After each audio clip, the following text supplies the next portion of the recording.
Okay, let's go ahead and start. Let's see.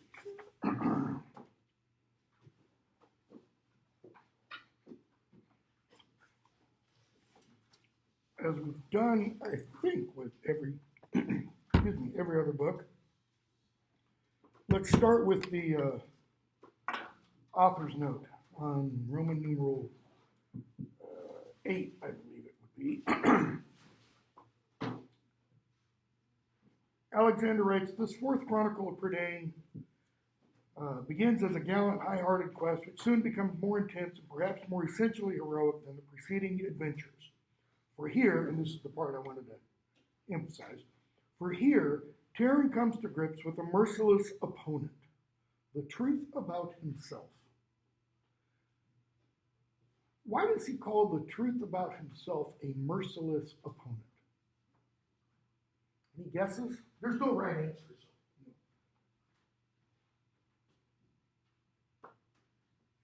No, let me rephrase it. There's no wrong answer. There can be a lot of right answers. I don't know why I said that. Because it's something that he can't get past. It's something that keeps bothering him. Okay. It's internal. It's internal. Why does that make it an opponent? Because it kind of stands between him and peace, or his destiny in a way. Okay. Or his love or violence. He can't get it off his mind. It's like he's focused on that and he can't focus on what needs to be done as much. What needs to be done in Taran's mind? Not in terms of this book, but we could go back to the first book, right? And kind of talk about, what he considers to be important, let's say. And what are we told in that first book? What does Taran want to be?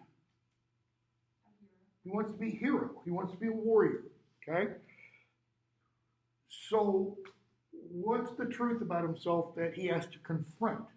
And notice the verb I just used. Confront. That idea ties into what Alexander is suggesting here with the truth about himself is an opponent. Okay? Let's extrapolate from talking about Taran to, general humanity or ourselves. How is the truth about oneself or coming to grips with the truth about oneself a conflict? What do we create for ourselves, about ourselves? Like a picture of who we want to be. A picture of who we want to be, but what might we take that picture to be? The picture of what we are. How did Taran imagine Prince Gwydion? What was his mental image of him? Like a knight in shining armor. Knight in shining armor, beautiful horse, not covered with dirt and mud and soil, not, gray flecked hair. I mean, he had this whole idolatrous image, like things set up, right? And then he meets him, and he's really let down, okay? But what does Gwydion show through the first 3 books?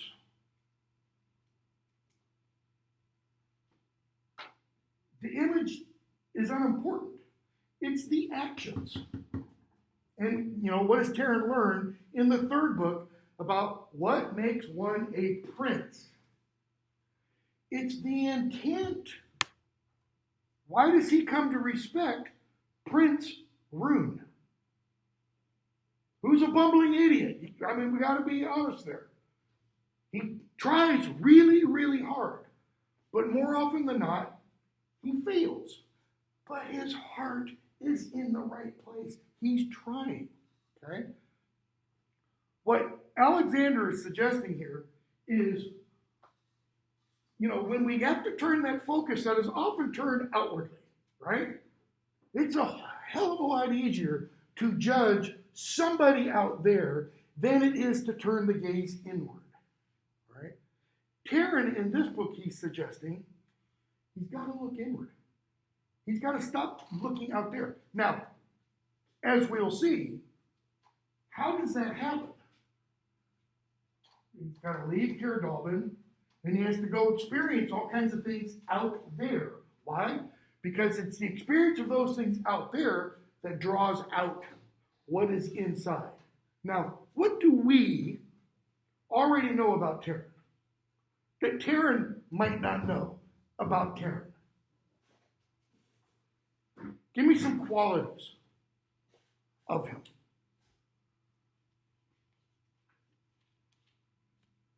Is he selfish? I'm seeing head shaking no. Is he mean? No, not generally. Can he be every now and then? Yes, he can. You know, who can't be? Can he be selfish? Yes, he can. Okay, but on the whole, he's not. Is he only concerned about himself? No, he's not. I mean, we see that his first major action in the first book, he goes after Hinwin. Okay, his second major action, he throws himself in the briar bushes to save Prince Gwydion. He's not concerned about himself, other than I want honor and glory and all that kind of stuff. Does he have a fantasy about himself? Sure he does. Okay? But it's that fantasy that motivates him. All right? He goes on. Alexander goes on. No longer as Taryn assistant pigkeeper, but as Taryn wanderer, he learns to reshape his life out of his own inner resources. Okay? For there must not only be an end to childhood, but also a beginning of manhood. This is meant to be a serious tale, in the way that all humor is serious and all fantasy true. And if there's no conventionally happy ending in fairy tale terms, that is kind of in the Tolkienian term, there is still a most hopeful ending in human terms. In other words, this book, he's telling us from the outset, doesn't end with Taryn finding out who he is or who he's descended from. Okay?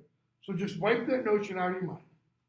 We don't find out at the end of this book, Taryn is descended from a king and queen. Nope, not at all. So, we get a nice look, well, not nice because it's rather childish, a map that kind of shows us where he travels, essentially. And that's what all these kind of, squiggly lines back and forth here are. Okay? But he starts off over here at Caradolban. He goes all the way over to the mines of marshes of Morva. He goes through, Gorion and Smoit's areas and Badan, etc. He goes all the way up to the Hlalagadin mountains or whatever they're called and makes his way back up. In other words, he traverses the entire geography of Prydain. Why? Because it takes him doing that travel to traverse his interior geography, which is his heart, or his conscience, if you want. He's got to go out there and experience all this stuff so that what is inside can be revealed to us. So, chapter 1, Who Am I?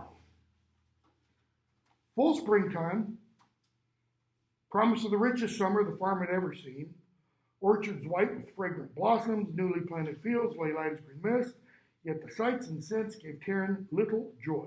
Why? To him, Caradolban was empty. Why is it empty? Yeah, Ilanwi isn't there for one reason, okay? Call, I've seen you restless as a wolf on a tether ever since you came back from the Isle of Mona. Pine for the princess Ilanwi if you must. Pine. What's that mean? Miss her. Grieve for her not being here. Want her to be here. All you want. But don't upset the milk pail. That is, but don't. He's literally talking about don't spill the milk, but metaphorically, what's it mean? Don't not do your job. Don't do what you're supposed to do the next minute. Mentally be with her over there, but physically, go milk the cows, collect the eggs, wash the pig, weed the garden, all those daily tasks. He says, come on, cheer up. I'll teach you the high secrets of planting turnips or raising cabbages. What I would know, only Dolben can tell me. And he uses that word, the way J.R.R. Tolkien does, he uses that word would in its Old English sense, in its Anglo-Saxon sense. What I desire or wish to know, only Dolben can tell me. Right? I don't care about the fine art of planting turnips or raising cabbages and such. Take my counsel then, says Call.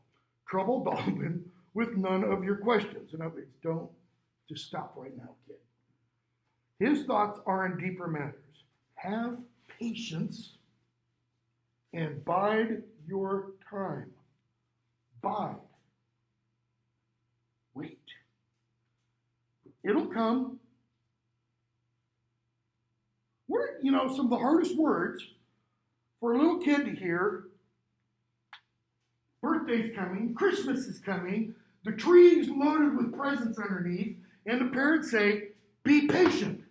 That's like saying, suffer. Just, like a knife through the gut, just really suffer. You can't touch them until, or you can't eat dessert before dinner. That's what he's telling you. Why? Why be patient? Why is patience called a virtue? How often do we get what we want immediately? Well, I shouldn't ask that question. It used to be our society did not, how do I put this, reward the idea of immediate gratification. But now it's like, I want it now, therefore it's mine. It's the, what's the character's name in Guardian of the Galaxy? Rocket. He's got another last name, doesn't he? It's Rocket's mentality, but I want it now. And if I can't have it now, then it's no good. So why can't I take it? I know it belongs to somebody else, but I want it. That person doesn't need it. So I should get it.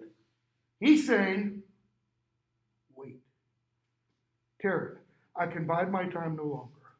It is in my heart to speak with him now. He's like, don't do it. Don't do it. His disposition rubs a little thin. In other words, Dolben's in a bad mood. That's kind of what he means. Taryn goes over there, and what do we see? He sees a black-robed woman crouched and tending the cooking fire. She did not raise her head or speak. It was Ockran. What did Gwydion tell Ockran at the end of the previous book? She says, let me find my way. Let me go my way. And he tells her, you're not under any constraint, but if you find your way to Caer Dallben, you will have a home. And there she is. Notice we're told it's springtime. When did the last book end? Springtime. It's not the same springtime. A year has gone by. Okay? So Taryn's now 4 years older than he was in the first book. 16, possibly. Or maybe a little older, or possibly a little younger. Thwarted in her scheme to regain her ancient power from the ruined castle of Lear, the once haughty queen had accepted the refuge Dallben offered. Though, by her own choice, she who had long ago ruled Prydain toiled now at the tasks Eilonwy had done before departing for Mona. Notice, she chose, when she arrived at Caer Dallben, to do these duties. What is she really? You may not be familiar with this phrase, depends on the kind of literature you've read. I think it's spelled with a C. She is a scullery maid. She works in the kitchen. When my wife and I first got married, neither of us had jobs, and she got a job, because I was still in school, she got a job working in the college scullery. You know, people would come, throw their trays in the thing, she'd take the tray, scrape fruit off, put it in the dishwasher, the whole 9 yards, for a couple months. Okay? That's what, notice how he puts it. She who ruled Prydain is now the lowest of the low. I mean, this is lower than being an assistant pig keeper. All right? So, Karen goes in, and Dalbin says,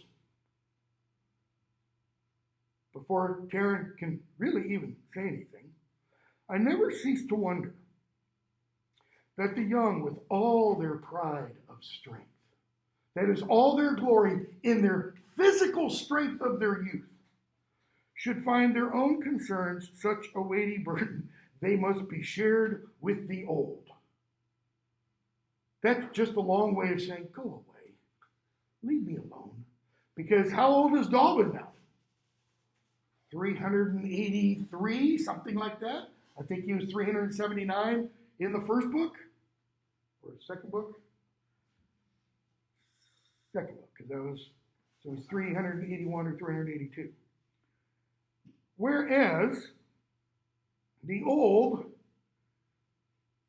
never mind. For the sake of my temper, I hope your purpose in interrupting me is an excellent one. In other words, this better be good, kid. First, before he allows Karen to speak, I assure you the Princess Alanui is well, no more unhappy than any pretty young madcap obliged to turn a hand to sewing instead of swordplay. Second, so let me answer the questions that I think are coming before you can voice them. You are as aware as I am that Call has not yet returned. He's taken my push into glue. In other words, yes, we're going to solve the glue problem, you know. Finally, an assistant pig keeper should have tasks enough to busy himself outdoors. Nice little slam. There are jobs to do, Taryn, out on the farm. Get busy. Why are you here? One thing only. And none of those that you just mentioned are it. All that I have I owe to your kindness. Now, I kind of bet you, when he says that, Dalton's like, whoa, not what I expected. You have given me a home and a name, right? Literally, the name Taryn was given by Dalton, but Taryn of Caer Dalton, you know. And let me live as a son in your household. Notice that verb, let, allowed, gave permission to. You didn't have to do this. Yet who am I in truth? You named me Taryn. What's my real name? He's kind of asking. Well, your real name is Taryn, because that's what Dalton gave you. What's he really asking? Who am I really? Who are my parents? Notice what it all comes down to. Who do I descend from? Who do I depend, hang from? And who did they descend/depend, hang from? What's Taryn saying about identity? We don't make it up as we go. He doesn't, or is not aware of DNA, but it's DNA that he's kind of getting at. Or maybe it's a spiritual DNA that he's kind of getting at. I don't mean spiritual religious belief, but soul, you know, consciousness. You have taught me much, but kept this always from me.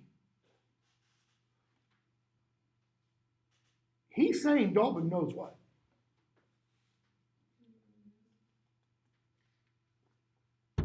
Who he really is.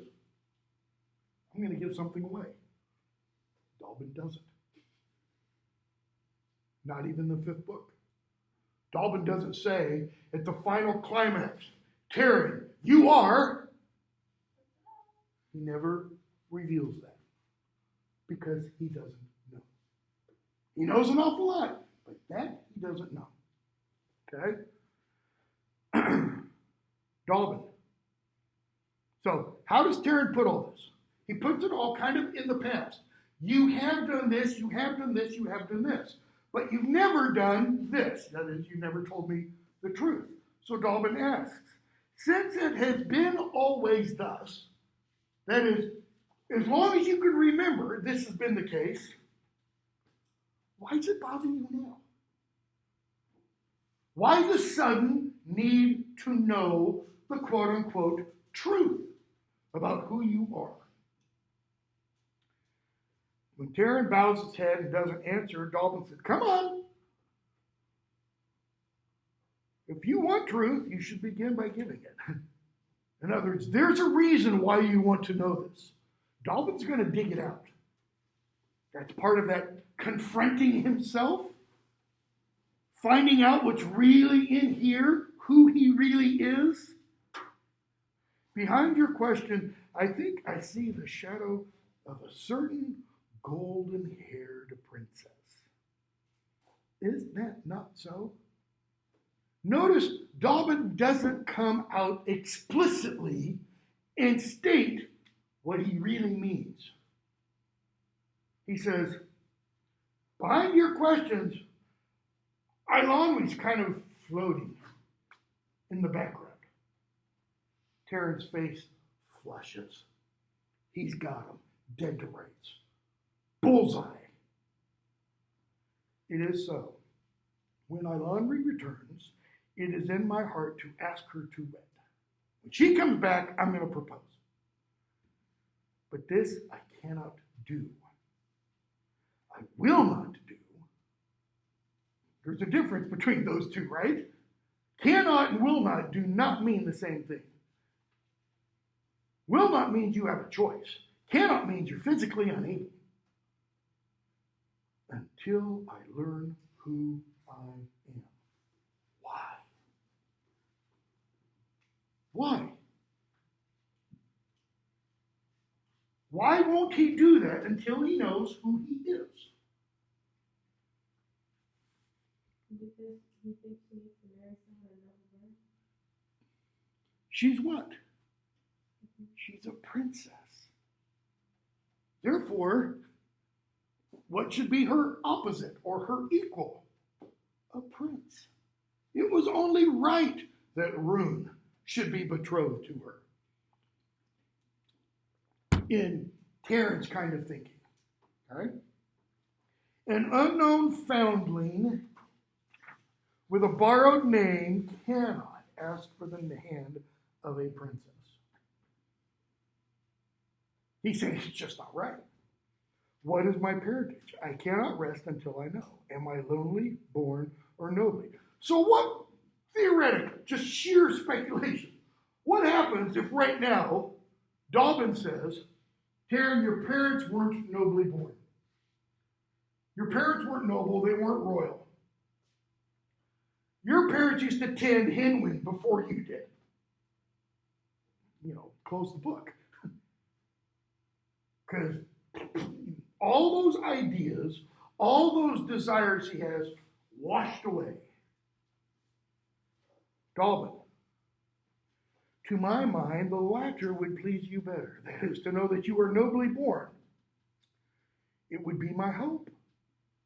But no matter, if there is honor, what does he mean if there is honor? He means the honor of being nobly born. If there is honor, let me share it. If there's shame, meaning if I'm not nobly born, then let me face it. What does face mean? To confront. Let me get to know who I really am. But what else does that imply?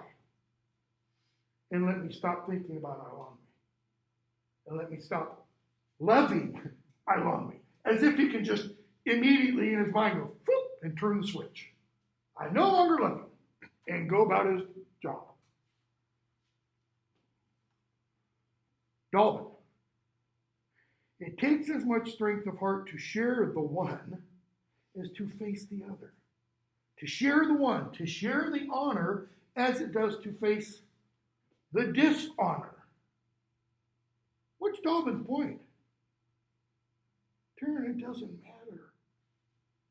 Either way, this is going to draw out what is inside you. This quest is going to reveal who you are. Or as Dumbledore puts it to Harry Potter at the end of the second book, it is our choices, Harry, that reveal what we truly are, far more than our abilities. And his point is, you can be the most powerful wizard there is, Lord Voldemort. But it's how you make decisions that reveal the kind of person you are. Alas, what you ask, I may not answer. Prince Gwydion knows no more than I, nor can the High King Math help you. So, I can't answer the question. Gwydion can't answer the question. Math can't answer the question. And I think he brings in Gwydion Math because Terran's possibly thinking, maybe I'm a cousin. Their genealogical charts don't include you. Okay? So Terran says, then let me learn for myself. Give me leave to seek my own answer. Dalvin looks at him, looks at the book. Once the apple is ripe, no man can turn it back to a green. He's talking to himself. He's not talking to Terran. Once the apple is ripe, no one can turn it back to being green. What's he suggesting to himself about Terran? He's ready. He's ready. Is this indeed your wish? I ask nothing more. So it must be. Journey, then, wherever you choose. Learn what lies in your power to learn. That is, learn what you are capable of learning.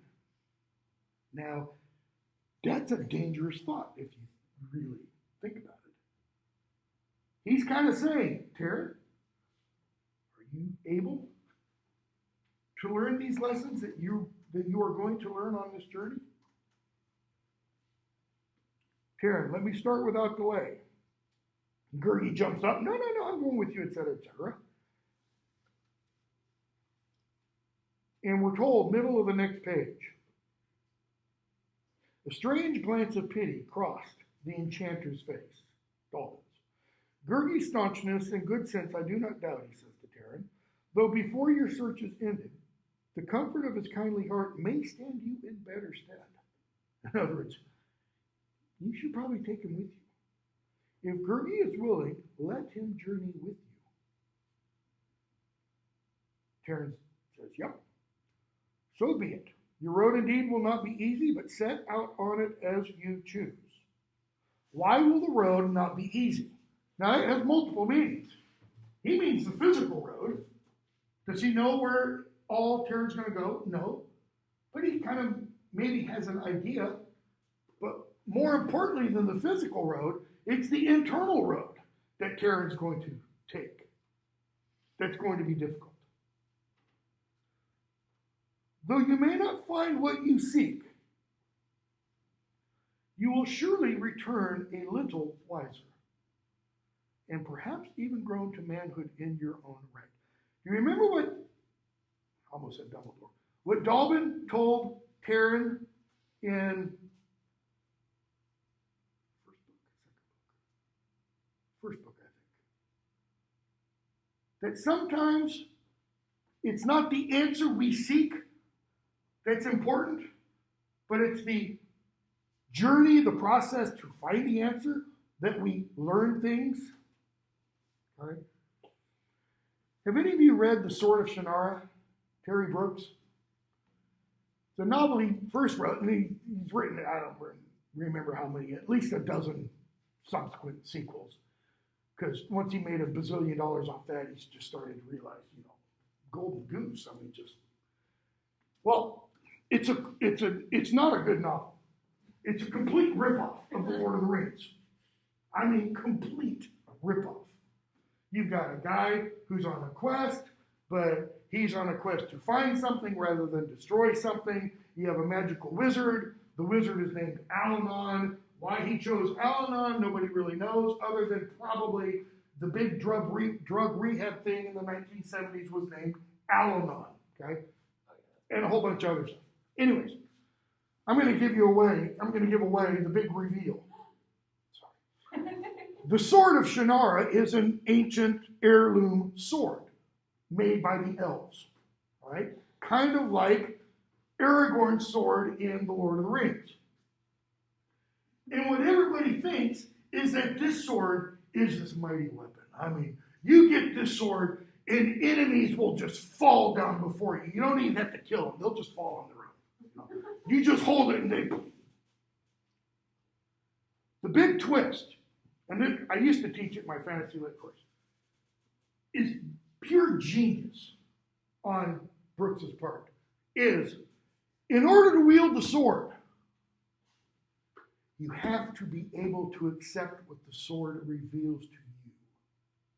And what the sword reveals to you is what you are really like, or what you really are. Okay? I was teaching it one day, early in my career here, and the department chairman, who he and I did not get along at all. He tried to fire me. Well, he came in to observe that class that day, and I was talking about the sword and what the sword, revealed. Well, the sword reveals you to yourself, good and bad, in full living color. And only the person who can accept what it shows can hold the sword. See, a lot of people try to hold the sword, and the sword starts showing them the bad stuff.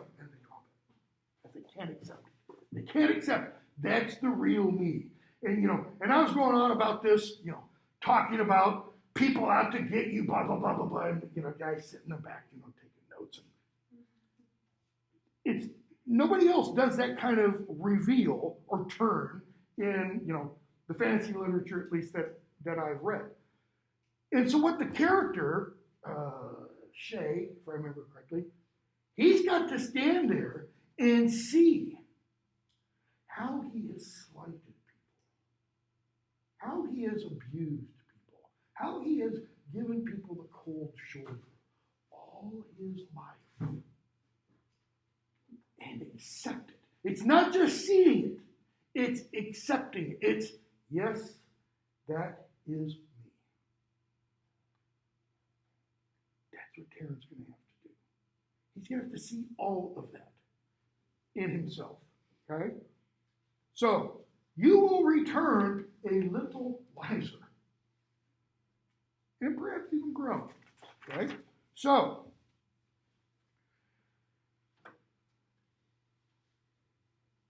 let's see here. He gets up early to go the next morning. He tries to get out before anybody else is up, before Call's up, before Dalton's up. He wants that easy departure, okay? But that's not how things work out. Dalton had hobbled into the dooryard, this is page 8, and beside him Call raised a torch. And we're told, Dalton's face and Call's face, both their faces were filled with fond concern, kind of like, is he going to make it back? Is he going to be able to do this? And so Gertie wants to know where we're going first. Karen says, the marshes of Morva. Why go there first?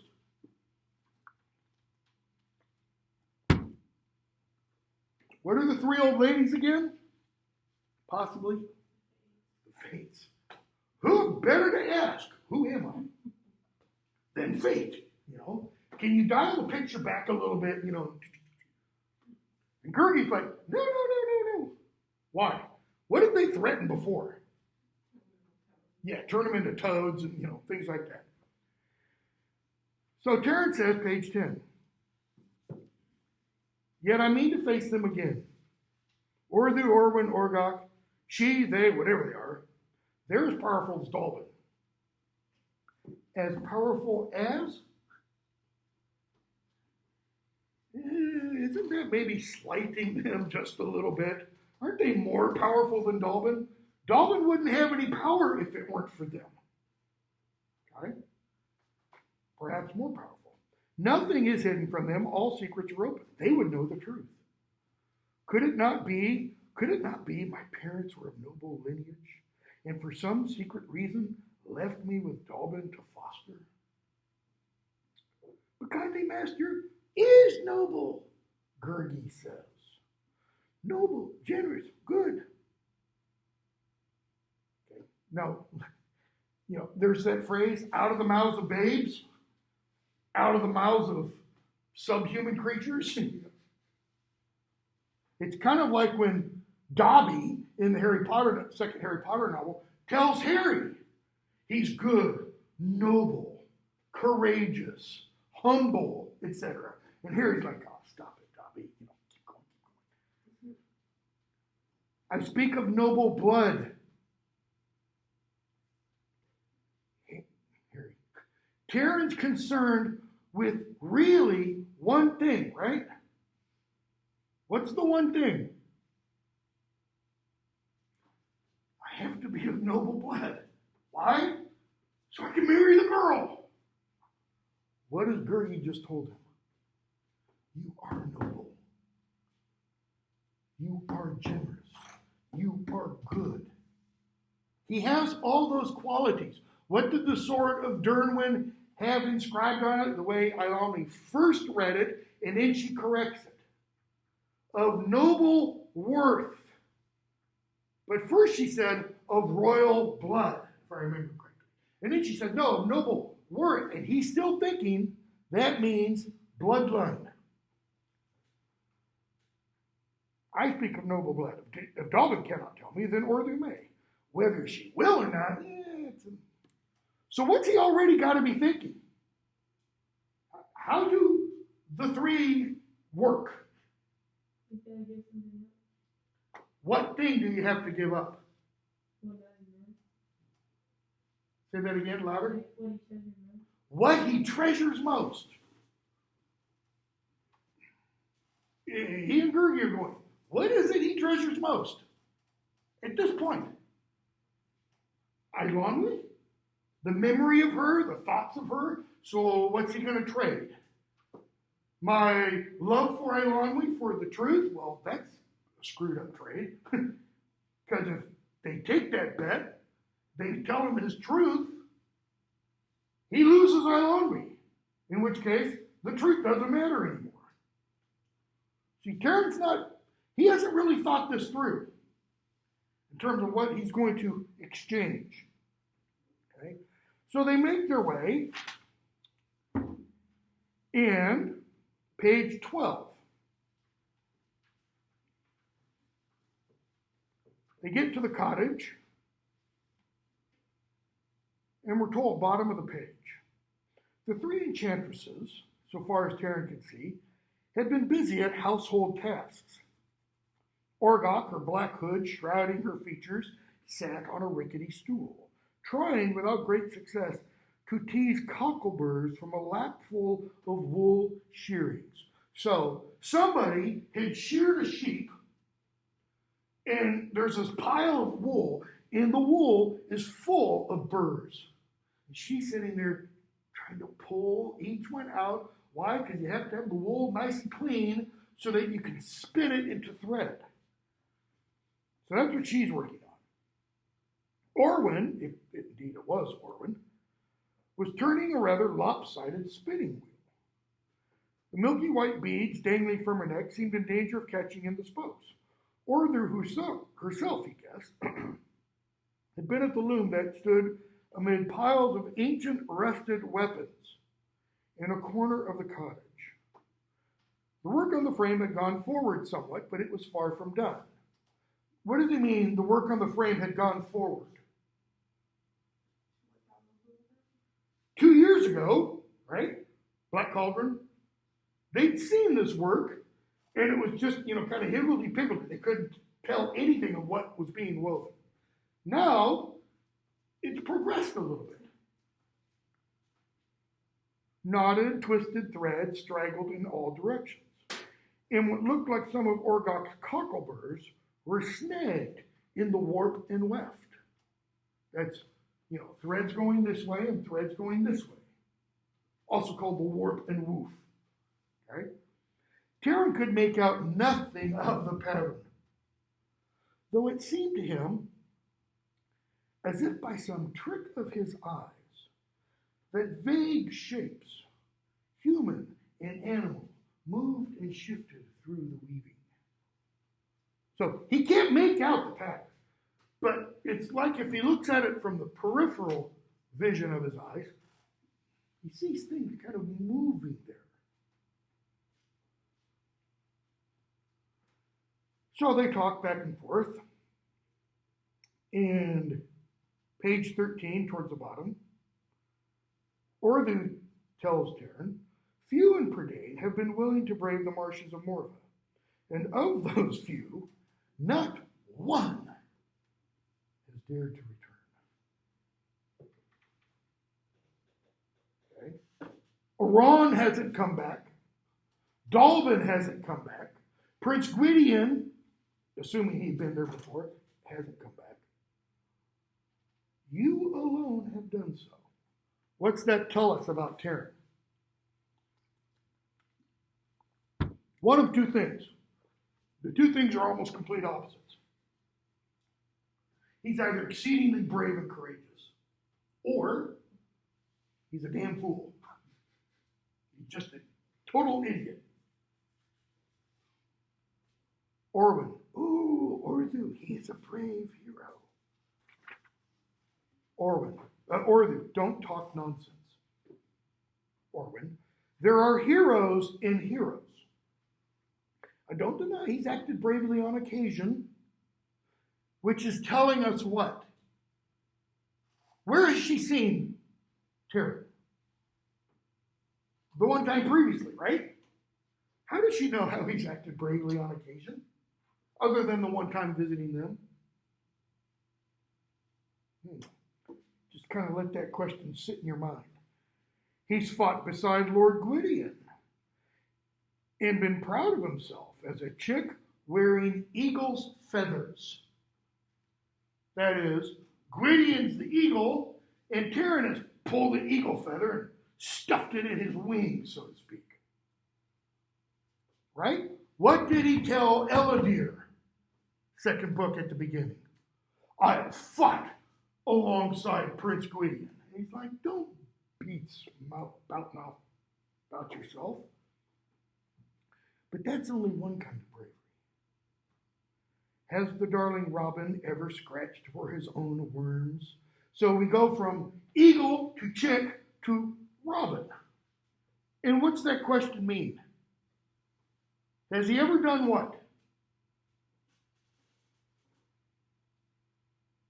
Lived on his own. Has he ever had to provide for himself? Dig for his own worms? Where's he lived all his life? Caradalvin. Did he make his own food? Did he raise from scratch the chickens, so to speak? No. It was provided for him. Yeah, he might have gone and slaughtered a chicken or two, or, collected the eggs and such.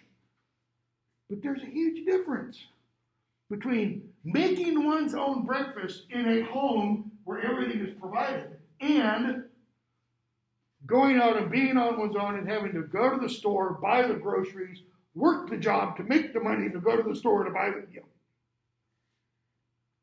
That's bravery of another sort. And between the two, dear Orwin, he might find the latter shows the greater courage. The latter. The what? the scratching for his own worms.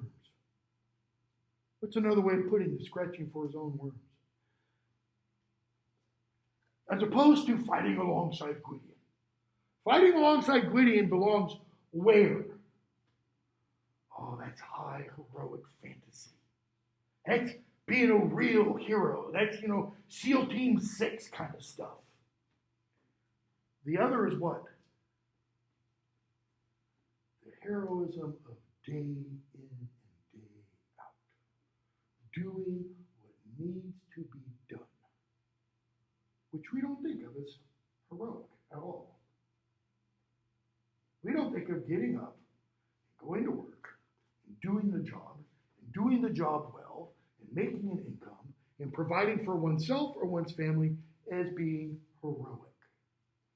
She's saying that might be more heroic than the other. Why? Because the other, you earn glory. People praise you. You don't get praise for doing what's expected of you. Because it's expected. Okay? So, they keep talking, and Taryn says, your concern is with things as they are, that is, reality, and with things as they, notice, must be. Not may be. Must be, like fate. I believe you know my quest from its beginning to its end. That is, I could just sit here and you could tell me everything. You know why I'm here, without my even saying it. And that I seek to learn my parentage. Parentage, nothing easier. Choose any parents you please. Since none of you has ever known each other, what difference can it possibly make? Wait, what? Since none of you has ever known each other. Does she mean your parents have not known you, you've not known your parents? Well, that's obviously one of the meanings. Does it also mean since your father never knew your mother and your mother never knew your father? That would be hard. Believe what you like. Believe what you want about your parents, she tells him. You'll be surprised how comforting it is. Hey, Taryn, if you want to think your parents were royalty, have at it. It'll make you sleep better at night. Why? I can tell I love me. Yeah, the enchantress has said, I can have any parents I want. I ask no comfort,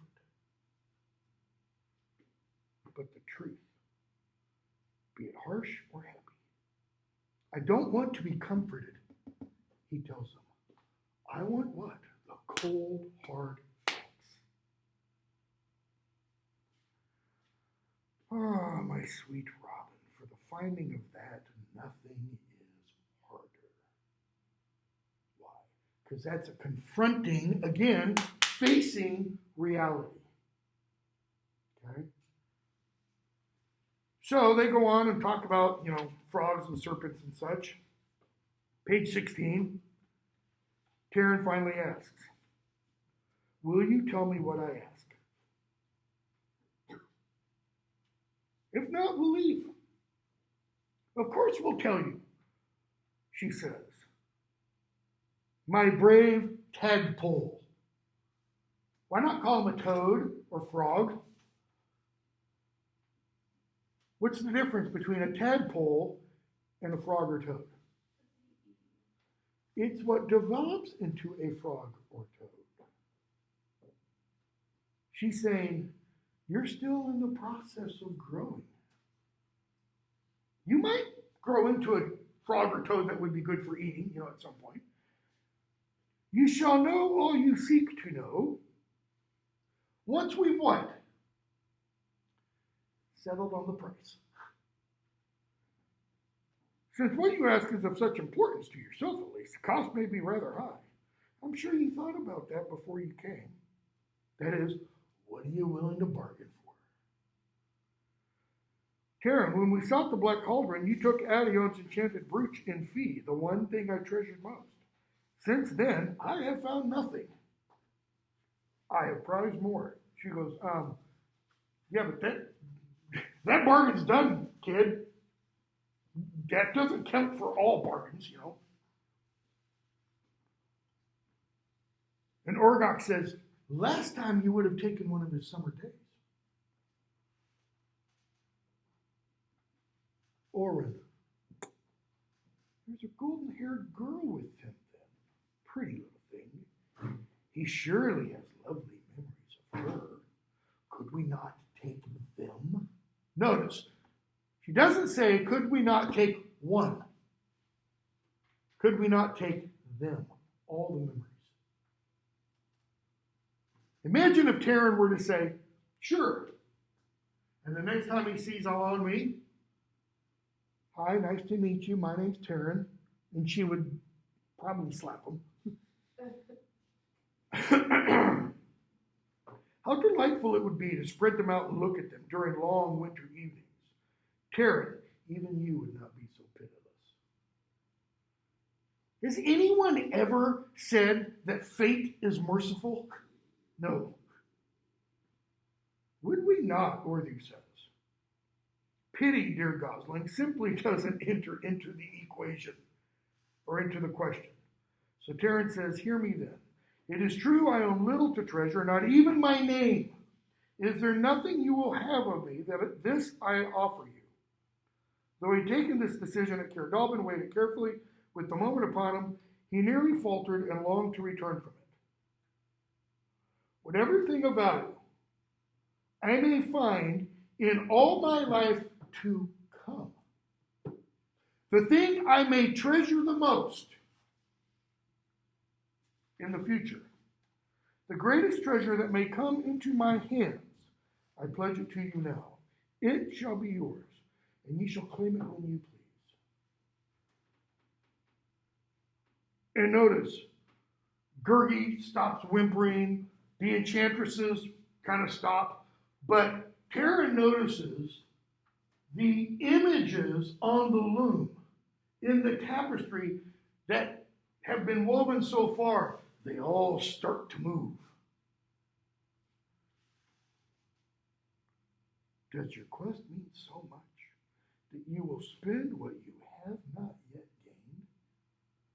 Or may never gain? See, that's the problem. What if you never find anything that you treasure more than anything else? No more can I offer. You cannot refuse me. The kind of bargain you propose, Orley says, is a chancy thing at best.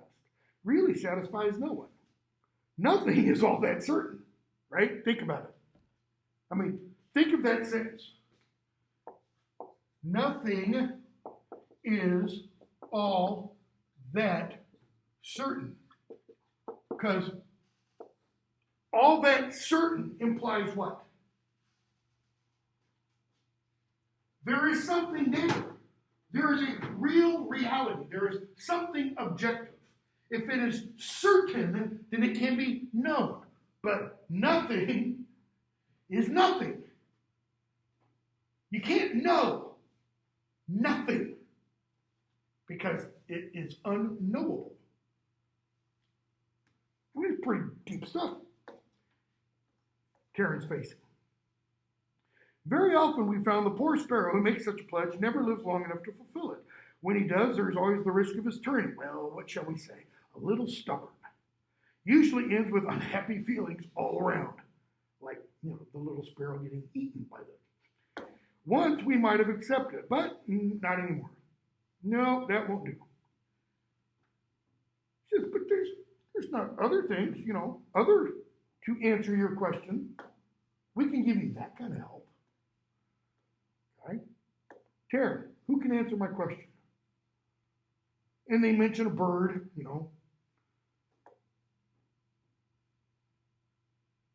Bottom of page 19. Orthy says, you might, for example, try the mirror of Hunet. The mirror of Hunet, never heard of it. What is it? Where? Orgok. He could stay with us, and Gergie too, kind of, sharpening the knife. Where? Where is it? Perhaps if you looked into it, the mirror of Hunet would show you something of interest. What should Taryn be realizing? What does every mirror show you? Yourself. Okay? It shows you yourself. With one exception that I can think of. And that's the mirror of Erised in Harry Potter, in the first Harry Potter novel. Okay? Which in a sense does show you yourself. It shows you what? Your heart's desire. So they tell him where it is. So Taryn makes off for the, Logadarn Mountains. Chapter 2. Makes his way to Cantref Catafor, which is, I won't point it out. He meets up with Aiden, son of Ed. Okay. After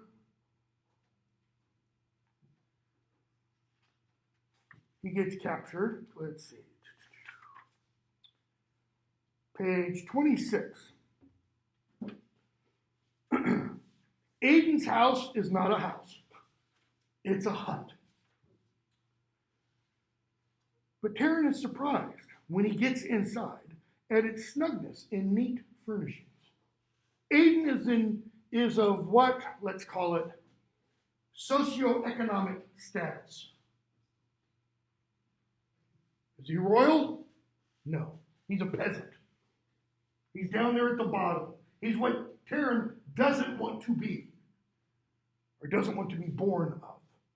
Never before in all his adventures had he shared hospitality with the farmer folk of Prydain, and he glanced around as wondering as a stranger in a new land. Now that he could look more closely at Aiden, he sensed honesty and good nature in the man's weathered face. All right? And he stays there for a while, and Aiden feeds him, and Taryn helps him. Bottom of page 27. Aiden talks about how his land is dying. Last 2 years, the crops have failed. And he said, what I need most is locked forever in the treasure hoard of Anuvan. Well, what's locked in the treasure hoard of Anuvan? Not just treasures per se, but books about farming and animal husbandry and horticulture. How to make the dead land alive again. Right? We find out his son is dead. Page 28. Right? He rode with the, Aiden's wife says, he rode with the battle host when they fought off raiders who sought to plunder us. Taryn, I share your sorrow. I know, I'm so sorry for your loss. But your son died a hero. He died nobly. He died in honor. He died with glory, He kind of goes on. The woman says, my son is slain. Just, if you watched any interviews with the parents of those 13 members of the military who died in Kabul a few weeks ago, they all kind of say this exact same thing. People say, oh, but they died, doing good. They died saving others, blah, blah. And almost to a T, they all say, still dead, not living now. My son is slain. The raiders fought because they were starving. Notice, she's not blaming the people who came to steal from them. Why? Because they were hungry too. They weren't evil, she is telling us. We fought. Why? Because we had scarcely more than they. And at the end, all had less than when they began. What's her point?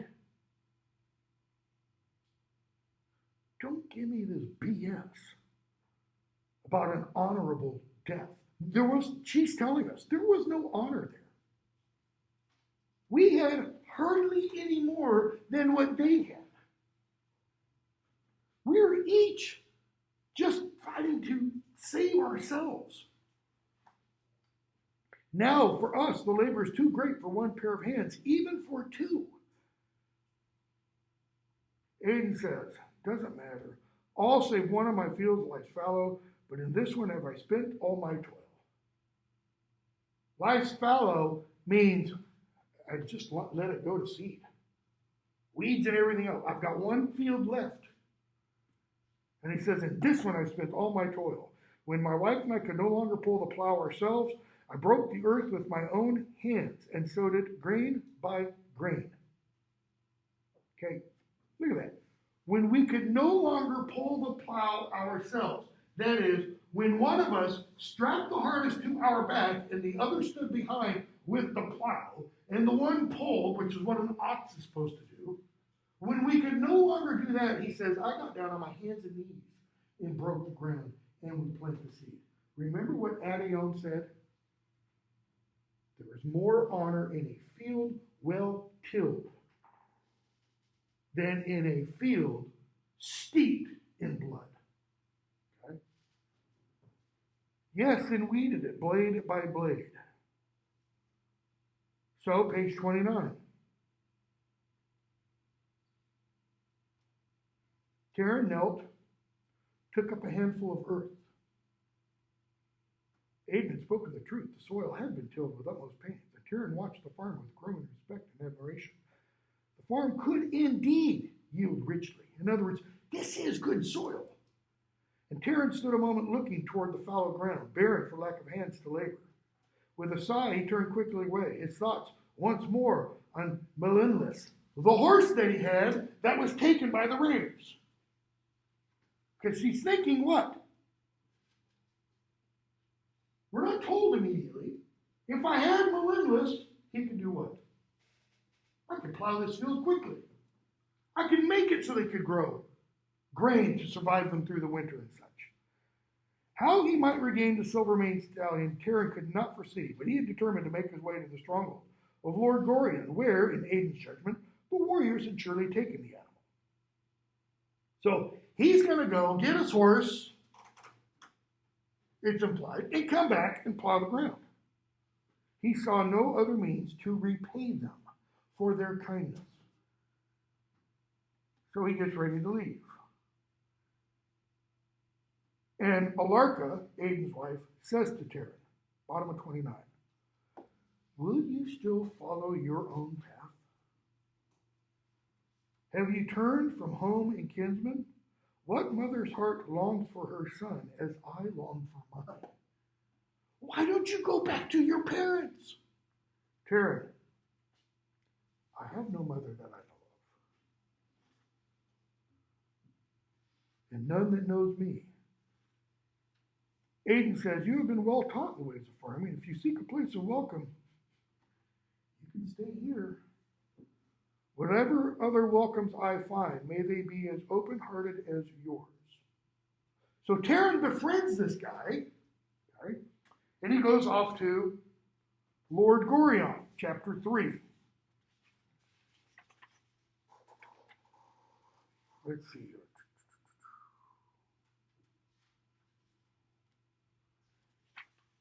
He claims his horse. They say it can't be your horse. Terran tells him its name and such. This is at Gorion's. And I'm going to skip a bunch and go to page 34. What do we hear in Gorion's, castle, fortress, whatever you want to call it, about the raid that took Terran's horse from Terran on the part of Gorion's men? What do they say happened? They were outnumbered. And giants, yeah. And Terran's like, what? Middle of that page. Giants. One of the warriors says, full service have they given you. Heroes, all of them, to stand against 6 giants. Giants. Giants indeed, Gorion says. It will not be forgotten how the brave riders of Gorion the valorous were beset by enemies outnumbered 2 to 1 by worse than giants. One was a fierce monster with sharp claws and fangs, and the stallion was bewitched, etc., etc. Okay? And Terence says, my lord, I speak the truth, top of the next page. There were no giants, but my companion and myself, and a farmer who fought beside us. Okay, who's his companion? Gergi. Not this, giant thing with fangs and claws. Okay? Terence says, my lord, and he bows deeply and said, I call no man liar, your men spoke the truth. The truth, he said, added, as they saw it. Your men aren't liars. They told the truth to you according to what they thought was the truth. Gorion insults the truth as it is. There were giants, monsters, uprooted oaks.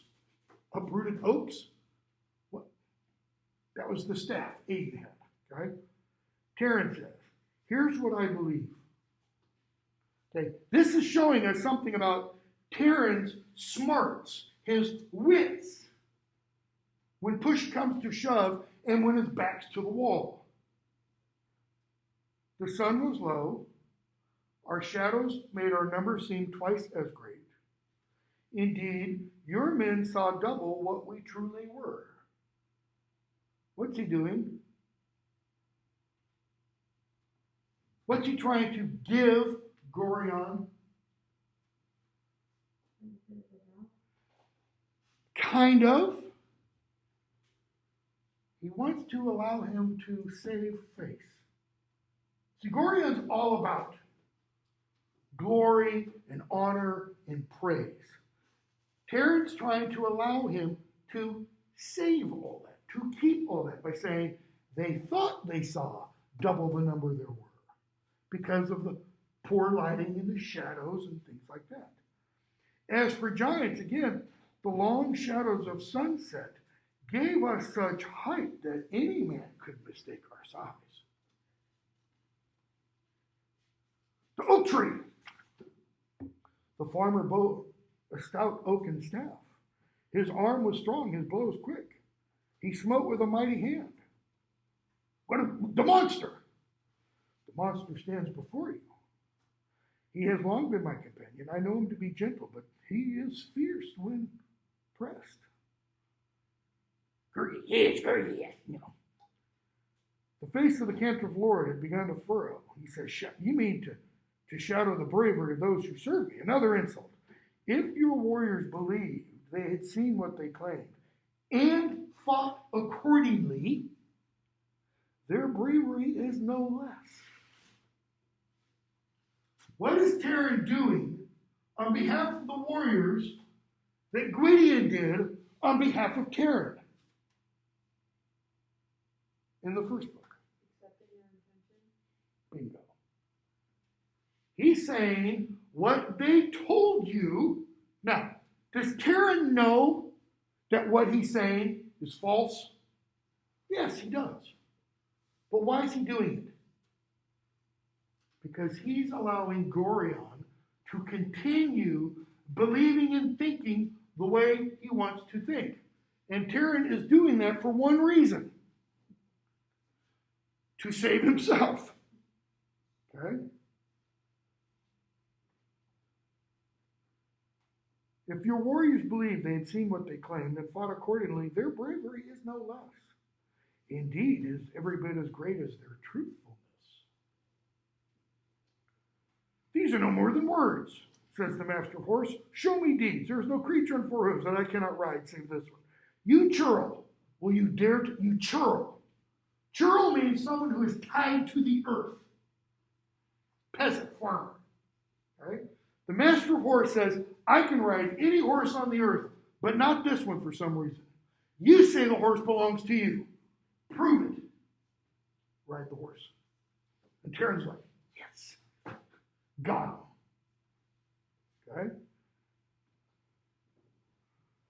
And Taryn does.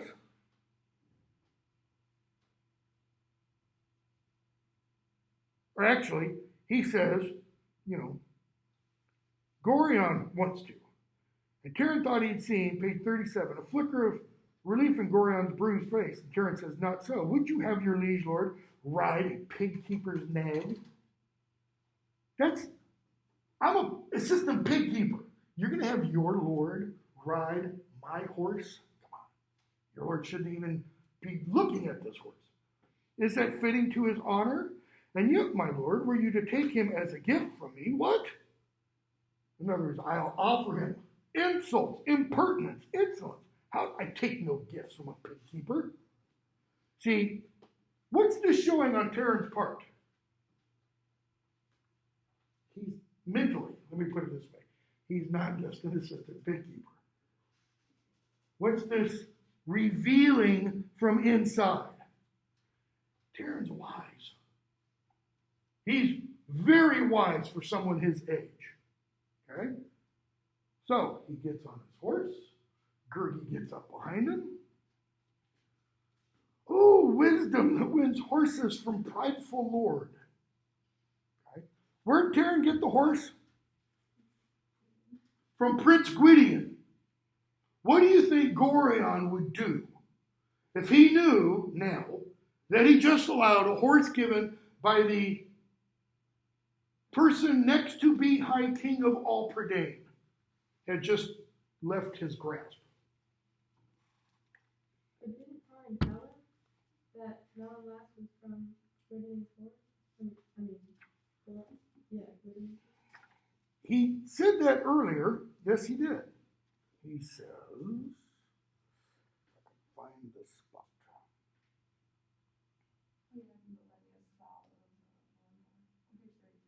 Page 33. Well, I was just looking at that page. Yeah. Full of Melangar, Prince Gwydion's horse, that is noble lineage. How do you know this? I know it as well as I know Melinless was stolen from me, etc., etc. Okay? But how does he get Gorion to allow it to go? I'm an assistant pig keeper. I ride this horse. Okay? Let's see. Taryn makes his way on to Lord Gast. And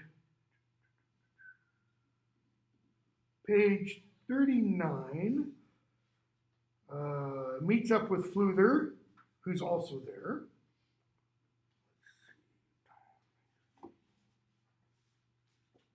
So, Gorion is, if you had to describe Gorion in one word, if you had to give one adjective to describe him, what would it be? What motivates him? What must you do to please him? Let me put it that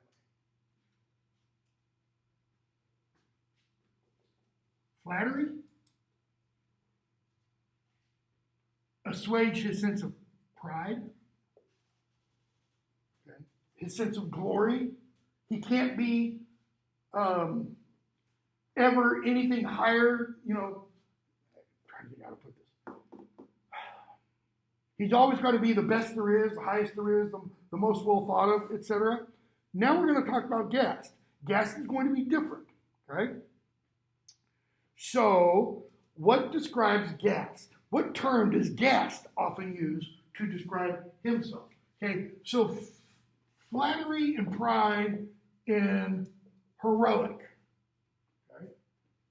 Is Gorion really heroic? No, he's not. He's the opposite. Okay? What about Gast? What term does he use to describe himself? He says, Lord Gast the generous. How generous is he? Think about when he feeds them. He's not generous at all. He's a skinflint. He's cheap. When you use a word, don't misconstrue it because professors have used this word and been brought up on charges at their universities and stuff. Niggardly. What's it mean? Cheap. He's not willing to spend on anybody else. How does Gast eat? He's got a table full of food for himself. But for his guests, he doesn't give them much. Okay? So, page 41. After the feast around the table, Taryn says, generous. Let me back up a paragraph. Eat your fill, cried Gast to Taryn and Gergie, pushing a small bunch of gravy-spotted bread. Notice, it's not gravy-covered bread. There are drops of gravy on the bread. Toward them and keeping the rest for himself. Gast the generous is ever open-handed. Taryn, generous. He murmurs to Fluther and Gergie, I think you'd make a miser seem a prodigal in comparison. Miser, someone who's very cheap, a prodigal. Prodigal means lush, lavish, with giving things out. Okay? So they don't get much from him. So we hear from Gast about how generous he is, how wealthy he is, etc. Gorion, I had a note written off here on the side. Gorion, page 34, is all about his pride and his valor. So Gast is showing his pride in his wealth. Neither of them have valor or wealth, right? What Alexander is showing us is how small-minded these quote-unquote kings are compared to, let's say, somebody like, Gwydion.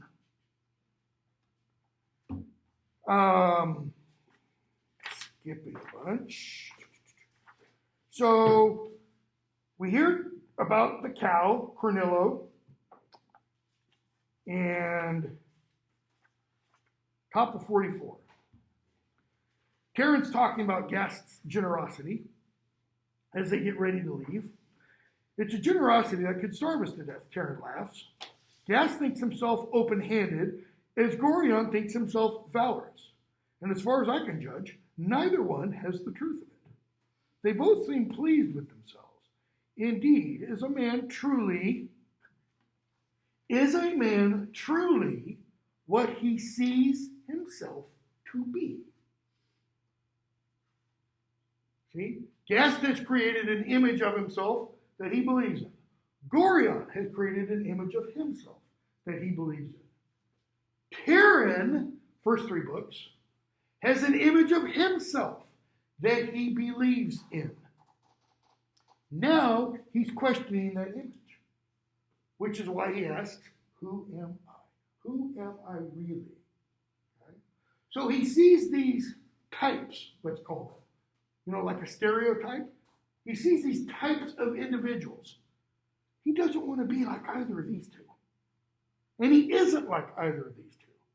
Fluther, Taryn asks, is a man truly what he sees himself to be? That is that what he really is?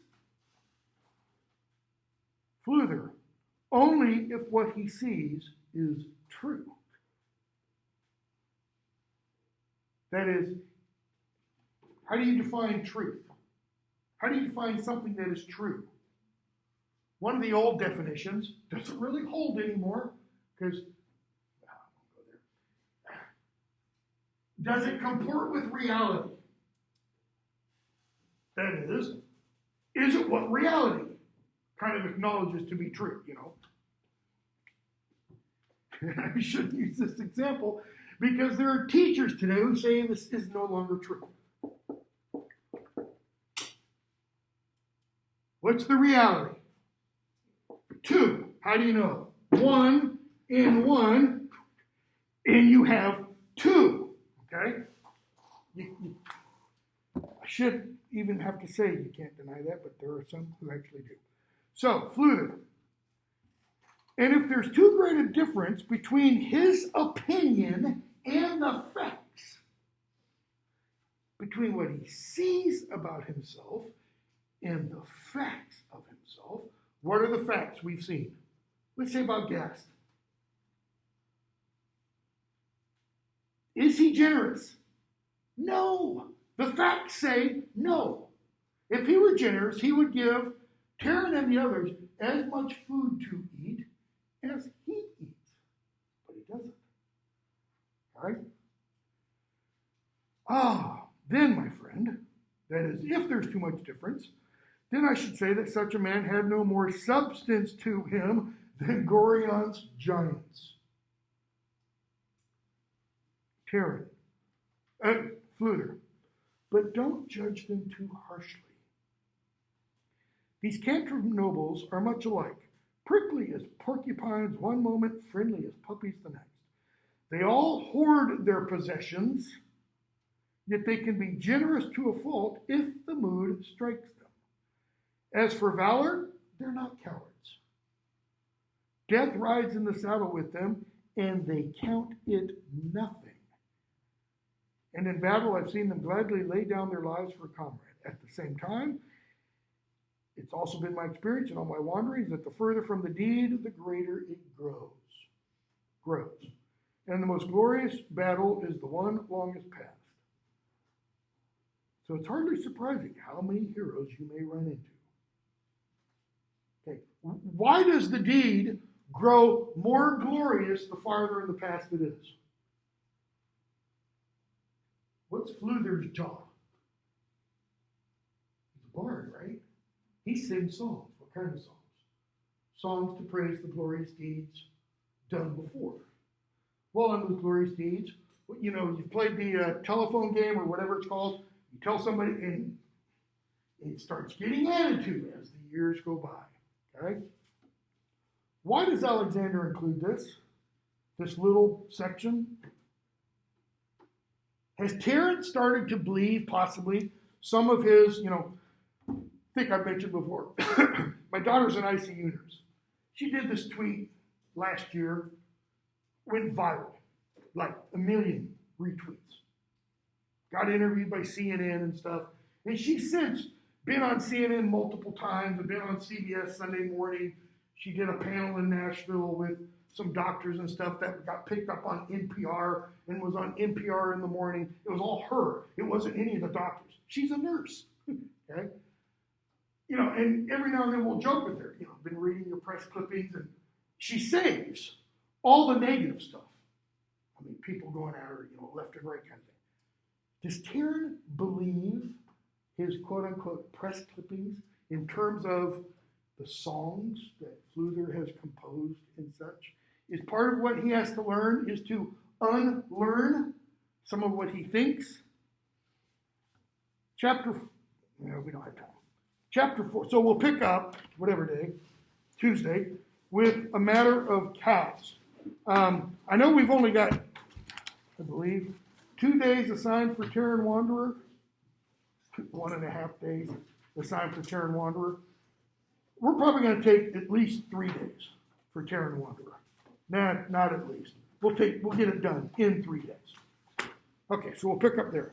I'll have the quiz up for whatever the book is, Castle of Lear, later on today. It'll be probably by this evening.